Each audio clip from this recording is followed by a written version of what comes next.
And sometimes we get really resentful and bitter, but yet we never asked. And we just somehow fell into this role, and then one day we wake up and we're really displeased with it, and we're like, when did I agree to all this? When did we decide that I am the maid, and the grocery shopper, and the caretaker, and the breadwinner, and the one that's trying to keep us all together mentally, and the one that's trying to make us healthy, and the one that's taking us to church, and the spiritual leader, all of that, whatever it is for you. If you wake up and you're starting to feel that way, you need to set some boundaries in your household, either with your kids, with your spouse, with both, whatever that looks like. Don't let the resentment build. Don't push it down. Don't tell yourself that you don't have a right to say something about it, because you do. This is a part of that self-love, and it's a part of breaking that people-pleasing and being afraid of people not being happy with you all the time, being afraid of people being mad at you. We have to break that cycle so that we can show up for ourselves differently. And when we do, the inner stuff changes. You won't have inner self-hate and self-doubt because look at what you did. You stood up for yourself. Look at what you did. Now you got that raise. And then you're proud of yourself. And then you're like, oh, I can make things happen. And you can, but you have to talk about them. You have to bring them up. You have to state your needs. You can't assume that they know them. We have to be clear.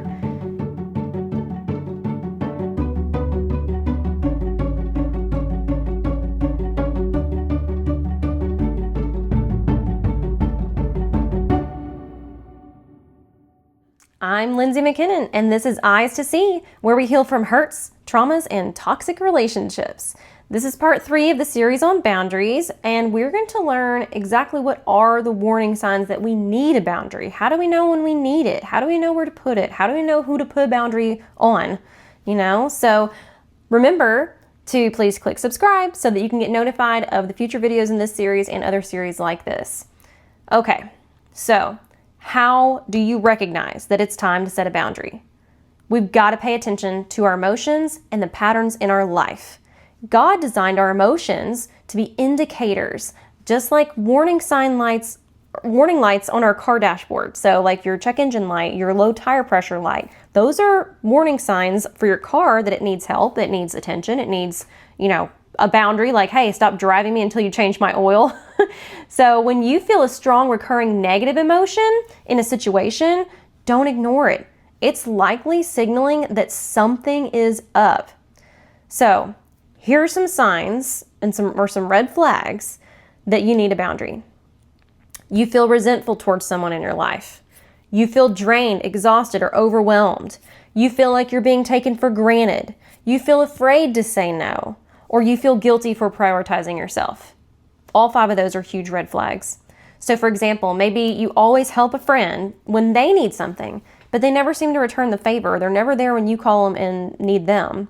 So you feel used, but you continue to say yes anyway. So we've got to flip that on its head and have a new approach. And you have to start thinking, I need to stop saying yes out of guilt and start protecting my peace, right? So that's huge. Your peace is something to protect.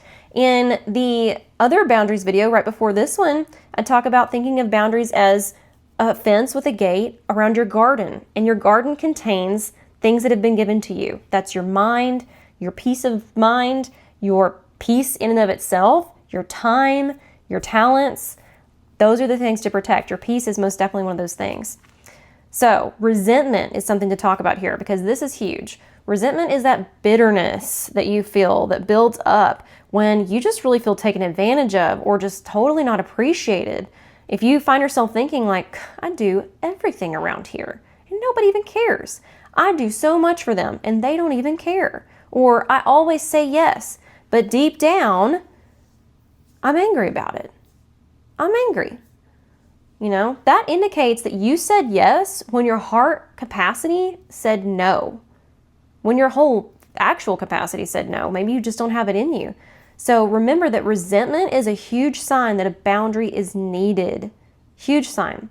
So really tap into yourself and think about that. We have to pay attention to our own thoughts and feelings. Too many times we're just buzzing through the day and busying ourselves and people pleasing and doing all the other things. And we forget to check in.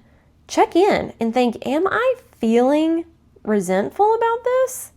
Whenever you start to do a task that seems like you're not doing it very joyfully, and maybe it's something you used to enjoy or you should be enjoying in your mind, and it's just not. It's like trudging through mud for you.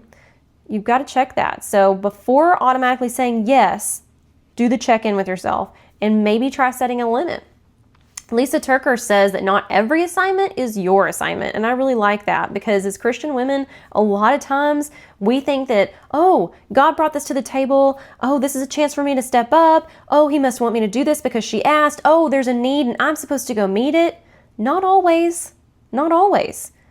You can lovingly decline and let God provide another way for that person, letting somebody else be a blessing, or let someone else who actually has more spare time and wants to do more with their time. So we don't always have to swoop in and be the savior. I've talked about the savior complex and people pleasing. We've got to remember that job's already taken, and it's not always on us to do. We put it on ourselves sometimes, and then we're just stressed out and just bogged down, and then we're not actually serving anybody very well in any of the areas that we're doing things because we're so overwhelmed. And then we're also resentful about it and angry about it and bitter about it, whether we want to acknowledge it or not. So another sign that you need boundaries is if you're feeling persistent stress or burnout, which is what I pretty much just described. Do you feel chronically exhausted or like you're running on fumes? That's a sign that you're stretched beyond healthy limits. Maybe you have zero time for yourself, or you're losing sleep, or you're losing peace due to someone else's demands or commitment that you wish you hadn't made. So something that I see a lot with Christian women is like they start to dread going to church because they're over involved. Or a lot of women dread going home because you feel like you face endless needs and you have no help. That dread and that fatigue signal that a boundary is long overdue. Long overdue. And remember that Jesus said his yoke is easy and his burden is light. So if your yoke feels unbearable and heavy, it's really time to self-assess and ask yourself, did I put this on myself? Was this even a God thing that I'm choosing? Perhaps I should have or could start saying no in this area because I do need some more time for me so that I can rest and recover and recoup so that in the things I am doing, I show up better.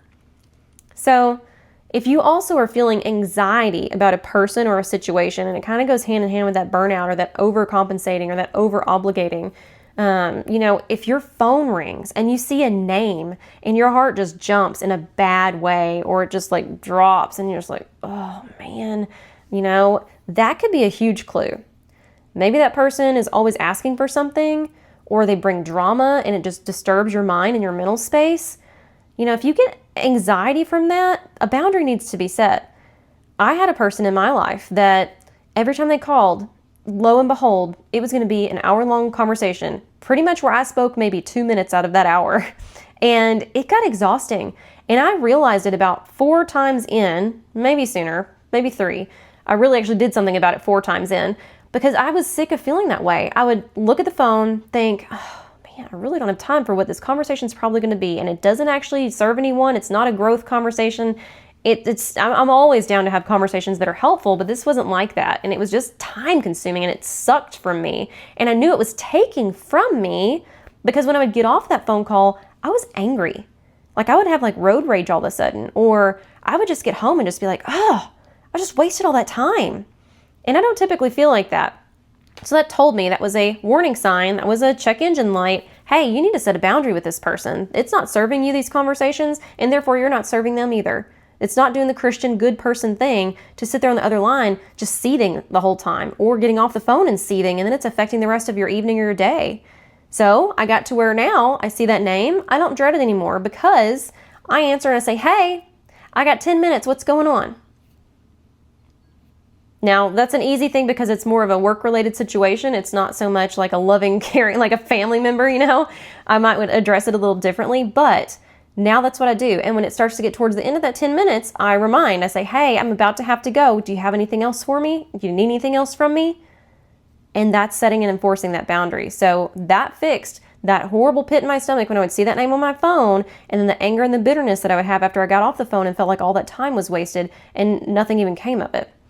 So another thing is if you get anxious anticipating a meeting or a family gathering because someone's going to push you in ways that you're uncomfortable, that's a sign to prepare a boundary. A lot of times our body tells us, our shoulders rise up, or they tighten, in the back, your stomach knots around, when you see that person, especially at a family gathering, or even just thinking about going to the family gathering because they're going to be there, that could really show that there are some boundary issues and you're going to need to set a boundary. If there's someone that makes you uncomfortable, if they're doing things or saying things that make you uncomfortable, you have a right to set a boundary there. Maybe it's to not show up if they're going to be there. Maybe it's to have a one-on-one conversation with them to say, hey, these actions that have happened in the past have really made me feel this way, and I would appreciate them to not be done this way anymore. Don't say these things to me anymore. Please don't touch me like that anymore, whatever it is. And set that boundary. So avoidance and secret keeping is another sign. If you find yourself dodging someone, like not answering the calls, or you're lying, like, oh, I didn't see that you were calling. Just because you can't handle saying yes, like you know they're going to ask something of you, but you're also afraid to say no, so you just try to avoid the conversation altogether. You try to dodge them when they start to walk towards you in public. That's a sign that you need a clear boundary. You've got to set a boundary there. It's much better to be honest and set a limit than to keep avoiding or fibbing, because that's not a long-term solution. That's not going to work forever. And you're still denying yourself, and you're still denying your own needs. And honestly, if someone's like that, they might not even realize they're like that. And if you brought it up to them, they might be doing this in other aspects of their life and they don't know why people avoid them. I mean, it really could help them out, and if it's brought up in love and truth and in a nice way. So especially if it's creating dishonesty inside of you, like if you're having to lie, if you're having to fib, it's a really big challenge for a lot of us. It sounds simple to just not lie, but we say little tiny lies all the time, and those are footholds for the devil. So I would just really challenge you, if there's anybody in your life it's forcing you to lie because you aren't just having the conversation, have the conversation. Stop the lies. Don't give the devil that little pleasure anymore. Don't give him that foothold. So dishonesty and avoidance, they really actually damage relationships more over time. In Ephesians 4:25, it urges us to put off falsehood and speak truthfully. And boundaries allow you to be truthful about what you can and can't do and what behavior you will and will not tolerate, rather than hiding from it. Because like I said, it's not a long-term solution. It's just not.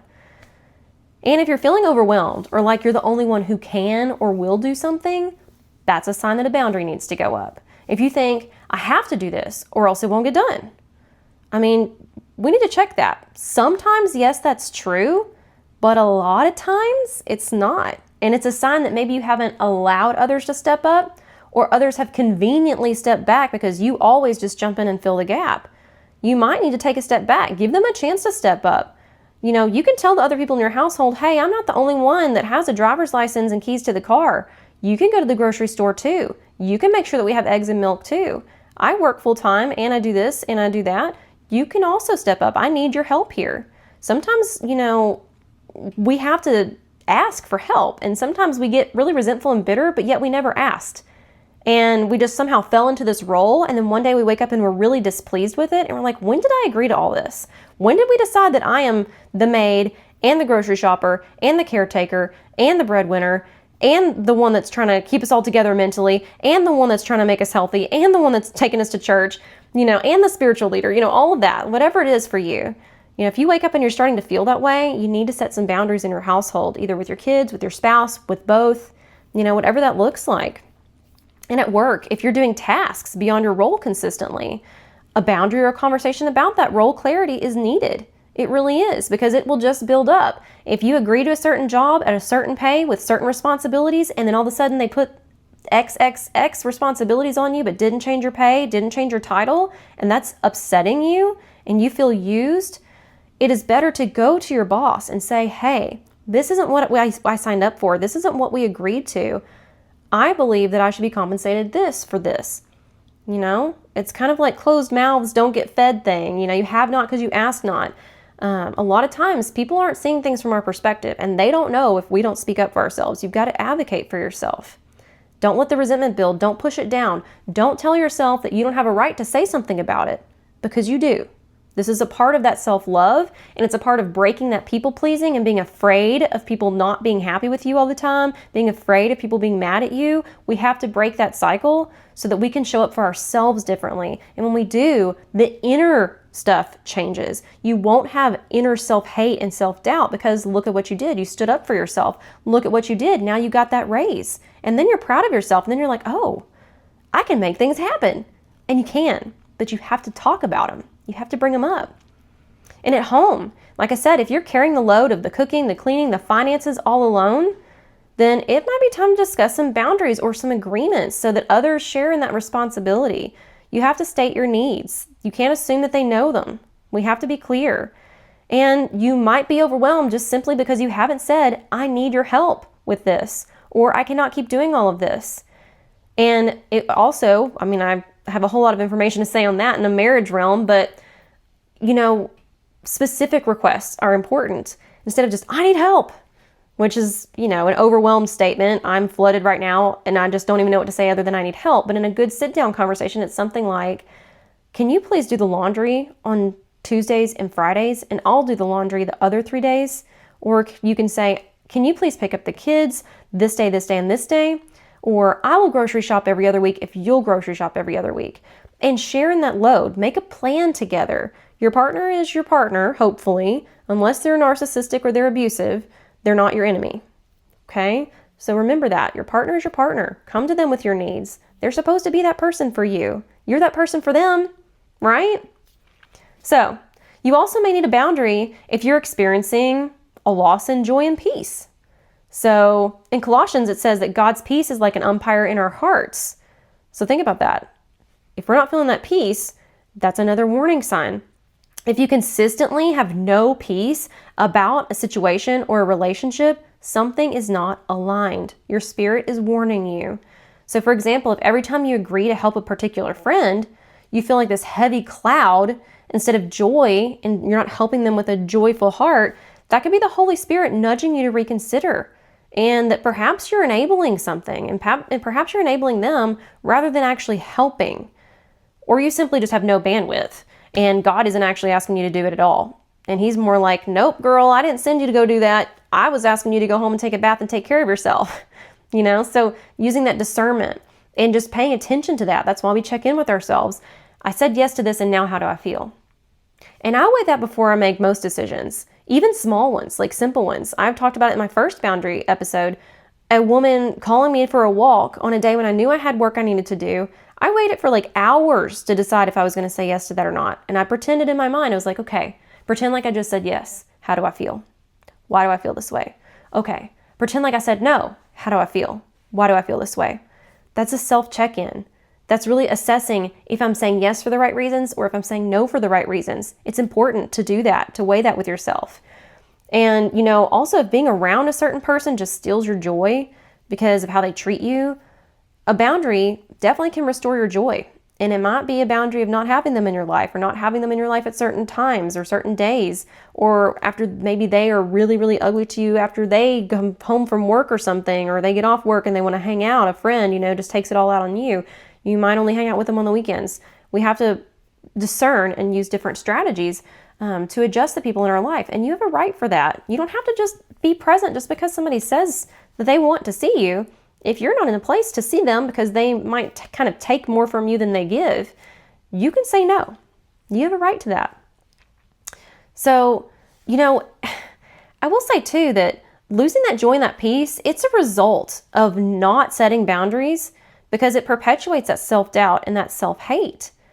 And, that really leads to disproportionate reactions inside of us. So sometimes we have an outburst of anger or a breakdown of tears, and it just surprises even us. Like, whoa, I don't know where that came from. Whoa, why am I so angry? That flash, of ugliness, and you don't know why it popped out like that. It's a sign that a boundary has been breached for too long. So it's kind of like if there's someone that's borrowed money multiple times from you and they haven't repaid it, and you always kind of just quietly swallow that frustration. Maybe they're, your brother, your sister, a really good friend, but then the fifth time they ask for money and you just explode at them. And they had no idea that you were even upset about this or that it bothered you or that you weren't okay with it. But that anger erupted because a boundary needed to be set far sooner than it happened, So no more loans until you repay what you owe would be a boundary. And if you get extremely emotional over something small, trace it, because it's tied to a bigger ongoing issue where you feel powerless. And that's likely where a boundary's lacking. So just think about that. I realized when I got off those phone calls, I would just be angry. And I would have been in a great mood before they started. The conversation wasn't making me angry. They weren't saying anything mean or bad or anything at all. It just annoyed the heck out of me that they wasted my time like that. And so I would get off the phone and I would just be so frustrated. And so that was a warning sign. It was a check engine light. Hey, boundary needed. So, and lastly, you need boundaries in a situation where you're experiencing trust issues or if you're feeling violated. That's a huge telltale sign. If you're experiencing trust issues or feeling violated, a boundary is needed. If you notice that you don't trust someone who's close to you, maybe because they repeatedly do things that hurt you, like share your secrets, stab you in the back, use your words against you, use your past experiences against you, that trust issue might be solved or addressed at least by setting boundaries or consequences for that behavior. Like, if you continue to bring up my past, I'm going to walk away from this conversation. My past is not valid here. I'm forgiven for that. I have been washed in the blood of the Lamb. I do not need to be condemned for that anymore by you. That's evil. And, don't participate in it. So think about that if that's something that you're experiencing. And if you're feeling violated, whether it's like your personal space, privacy, or respect, it means that a line's being crossed. Like if you check in and you're like, that feels like violation. I feel violated by that. You can draw a line clearly, even if it's just with yourself, like about what you share with that person and what access they have to you. So remember that boundaries are the gate that protect the garden. And so perhaps this is a friend that has run and told your information to people, or it's a friend that when she's angry with you or he's angry with you, they throw it in your face, this secret that you told them in confidence when you were hurting. Now you can tell yourself, oh, okay, that's not someone I can share that stuff with. Boundary, self-boundary. That's a self-boundary. You don't have to say it to them, but it's a self-boundary like, oh, I see them. I see this. I see you. I see what I can't share with you. I see what surface level you're going to have to be at for me. Because remember, in boundaries, not everybody's showing up on the same level you're showing up for them. And if they're using things against you and violating your trust and violating you, then a boundary needs to be drawn in your own world and in your own decisions with that friendship, in that maybe they are not as good of a friend as you thought. And that can be a really heartbreaking revelation, but a lot of times it's a really necessary one to protect you. And so you stop casting your pearls before swine. So you may be thinking about one of those areas or multiples of those apply to you. These are clues. Don't worry yet exactly about what to do, okay? We're going to cover that in the next video on how to set boundaries. But for now, just acknowledge, that area might need a boundary, okay? Because recognizing the need is a courageous step in and of itself, because you've probably been in denial about it for quite some time, or you blamed yourself when all of these things made you feel this way. Why am I becoming such an angry person? Why am I so bitter? Why am I snapping at everybody? Why am I so mean to her? Maybe it's because of a boundary not being there, and it's not you necessarily. Nothing's wrong with you, but if you would just speak up, the resentment wouldn't build, and then you wouldn't explode. And it gives people a chance to show up for us. It gives a chance for a deeper connection. When you say, this is what I need, and then someone does that for you, it is so reaffirming that, man, I got to show up as who I actually am, and they didn't reject me. They actually loved me deeper through it. It's beautiful. It's a beautiful moment when we get to do that with people, especially our spouses. Many people live in denial. They push down their resentment and their stress until they just implode or explode.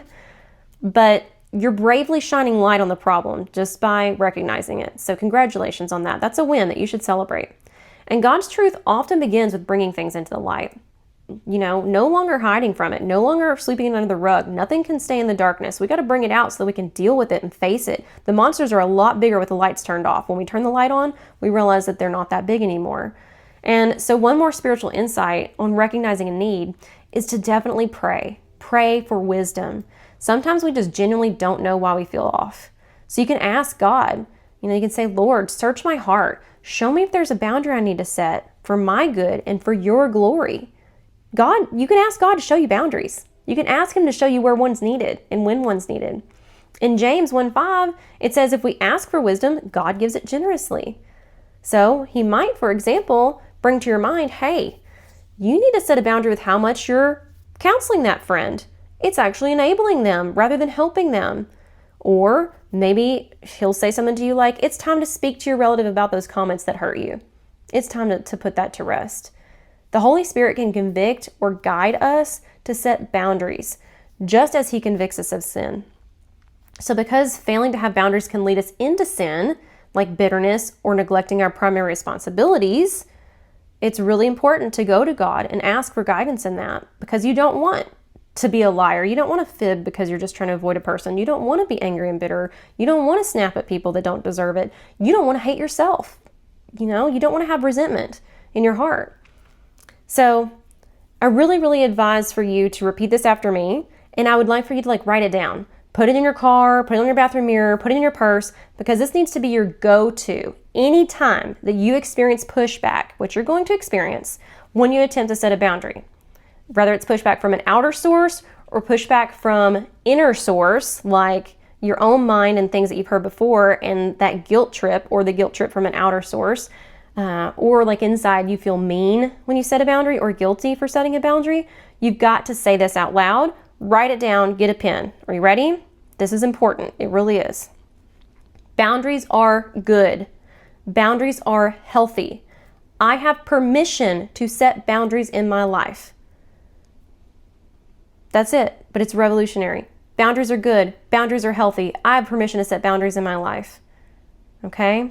Put that in your car. Put that on your bathroom mirror. Put it on a note in your purse. Remember it. Put it in your phone as a reminder. Set an alarm that says that.